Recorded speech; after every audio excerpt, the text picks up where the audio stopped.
Welcome back to another episode in our AskReddit series. Today we're going through the internet's deepest, darkest confession. Today, we're diving into a topic that every online veteran has faced at least once: trolls.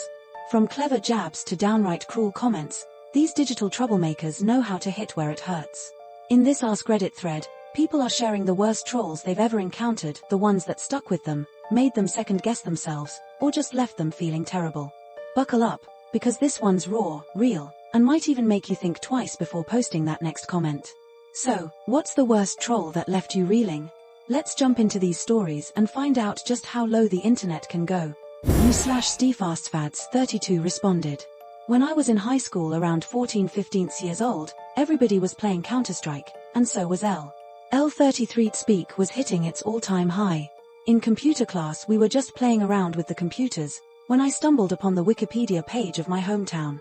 To my astonishment, my city was founded in 1336. You can imagine my excitement. Not even thinking about it for 1 minute, I edited the Wikipedia page to 1337, I'm from Germany, and sent the link to all of my friends. That were the days in which you could still edit Wikipedia pages without much hassle. My friends chuckled for a while and I forgot about it. About 10 years later, I check out the Wikipedia page again.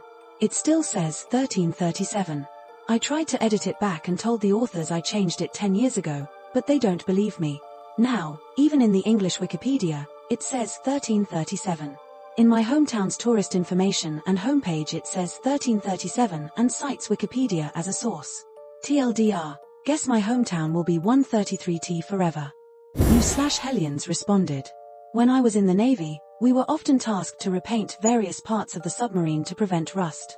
I was told to repaint part of the engine room lower level bilge. I hate painting, so naturally I painted a bunch of dicks. The paint was the same color, so they were mostly unnoticeable. Turns out that a year or so later, when another dude got assigned to paint the same spot, he chose not to paint but reported that he was finished. His division officer did a spot check and noticed the preponderance of phallic hieroglyphs and assumed he did it. He kept saying that he didn't do it, but then he had to admit that he hadn't painted. He was busted down from E5 to E4 and restricted to the boat for 60 days. He had to paint every bilge in the engine room by himself. Luckily they didn't remember who had painted last because the guy who had assigned it to me the last time was already gone. I was also gone by that point, but a buddy of mine relayed the story to me. I did not confess. You/Anathurpoweruza responded. L used to troll on Omegle by pretending to be different people. Sometimes I was a doctor, other times I was a policeman, etc. I tried to get everyone to know I was bullshitting by getting more and more ridiculous as time went on. But this one time, I pretended to be a publisher, and it just so happened that one of the people I talked to was an aspiring author. To be honest, the little bits they shared with me weren't actually that awful. Of course, me being the shit I was though decided that I couldn't outright say that I was lying, so I decided to make up a story saying that I would be happy to talk to others about publishing the story, I just needed some time. I made a new email address, gave it to them, and told them I would get back to them within a week. So a month later I remembered about this incident and decided to just tell them that I couldn't do it. I checked the email of that account and saw 3 emails from the person. The first one was just asking if there was any update and saying how thankful they were that I was doing this. The second one was about how they had found another publisher and would go down that route if I didn't respond. Then there was the third one. The person told me their life story. TBH, the details are a little fuzzy, but they came from a poor family and their parents were super strict about them reading and writing for whatever reason. They had to go to the public library under the guise of hanging out with friends in order to get their reading time in. When they eventually moved out of their hometown, they severed all ties with their parents and were struggling to get by day to day. At the end of that email though, they told me something I will never forget. 2 can play this game. You/Kinglib responded. This was about 3 years ago on MW3. I was playing some drop zone with my MIC on, and there's this little kid who sounds like he's maybe 7. This kid is squeaking up my MIC with swears I didn't even know I existed when I was that age. I decided that I couldn't take it anymore and decided to invite this kid into a private chat to only convince him that I was part of the Xbox Live safety team or something like that, and that I had been monitoring his gameplay and actions toward others. I tell this kid that I need to speak with his parent, and he seriously goes and gets his dad. Dad comes on the MIC and I explain the situation to him. Sir, I work with the Xbox Live safety team and I'm speaking with you because your son has broken many of Xbox Live's terms of use. I went on to explain everything the kid was doing, and the father starts screaming as his son. I can hear his son crying and screaming in the background, profusely refusing to his dad. In the chaos, I hear the father tell his son that he's losing his Xbox for 2 weeks.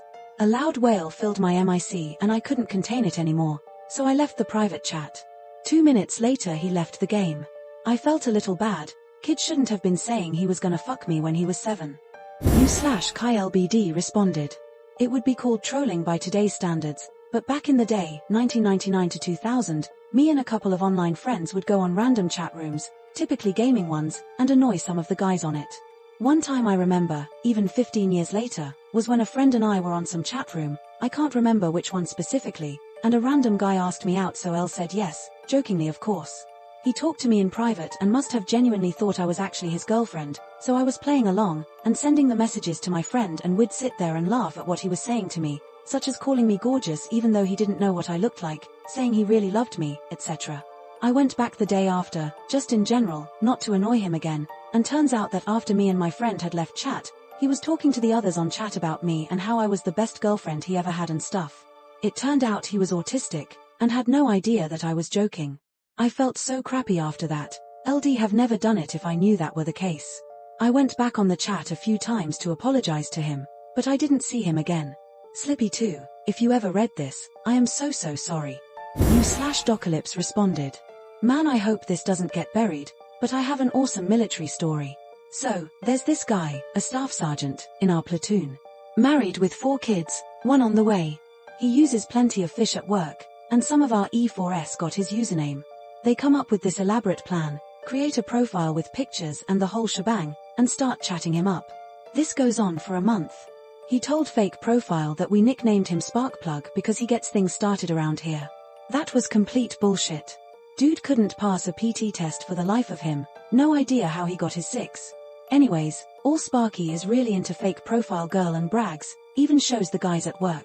Look at this hottie, she's totally into me. They have a hard time containing their laughter, usually walking away holding laughter under their breath. By this point, the whole platoon is in on it, all the way up to our captain and major. Sparky even had the audacity to send dick pictures from the hospital where his wife was getting an ultrasound. I can't make this shit up, absolute scumbag. Anyways, a month passes and we get him to agree to meet fake profile girl at a restaurant. We all show up, the entire platoon of around 40, and have our biggest guy wear a wig, 350 pounds, solid fucking muscle. The look on his face when he realized he done goofed was a mixture of terror, shock, and humiliation. We had dinner and busted his balls the entire time. From that point on, he was known as Sergeant Sparky, and not even Els would respect him, even the officers let the Els rag on him. Soon after he was fired from the unit. U/S3 Rivant responded. Was hanging out in a chat room late one night when some random chick started going crazy saying someone had broken into her apartment and was threatening to harm her, etc. She said she had locked herself in her room and was chatting with us instead of calling police because the guy threatened to kick in the door if she did. After a couple minutes of such things, it became increasingly obvious that she was just trolling the room, so Elle asked her to send me a quick email so I could help. Once the email arrived, I pulled up the full email headers, found the originating IP address and used a reverse lookup to get the city of her ISP. Luckily it was a small town and her email used her last name and there was only one such name in the white pages for her area. So I pulled up her address on Google Maps and replied with a pic of her house and offered to call cops for her to the address as well as call her myself, listed her number, if she needed any additional support. She immediately stopped the trolling online and left the room. Never got a reply to the email either. Felt kinda bad for likely scaring the crap out of some kid. U/Gesture of Madness responded. Let me take you back to the summer of 1997.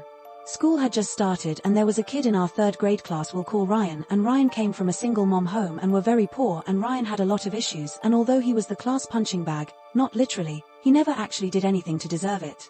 He was just the kid everyone picked on just because. This was the summer the Packers won the Super Bowl and some of the other kids stole his Packers cap and stomped it into the mud. The other kids cheered on the girl, which made the blow so much worse at that age, and Ryan had his most favorite possession ruined. Ryan who never hurt anybody. Ryan who had so little in the world, and then this cruel childish act of juvenile classism took away his prized hat. I just looked on and watched and am tortured by it still. He walked home red-faced and sobbing and just wanted so desperately to fit in. before stomping it into the mud. Though that girl put his hat on her head, what she didn't know was Ryan was riddled with lice. She came to school Monday with a terrible wig that fell off at recess to reveal her freshly shaved head, and then she knew how it felt to be laughed at. Her real name was Crystal, and fuck her. Ryan, wherever you are, and if you see this, I'm sorry didn't fight for you. You were a good kid and deserved better than that. Thanks for watching, everyone. Like and subscribe for more videos like this one. If you enjoyed this video and want to dive even deeper into our community, consider becoming a channel member. Members get exclusive perks like early access to videos, custom emojis, shoutouts, etc. And it's a great way to support the channel so I can keep bringing you the content you love.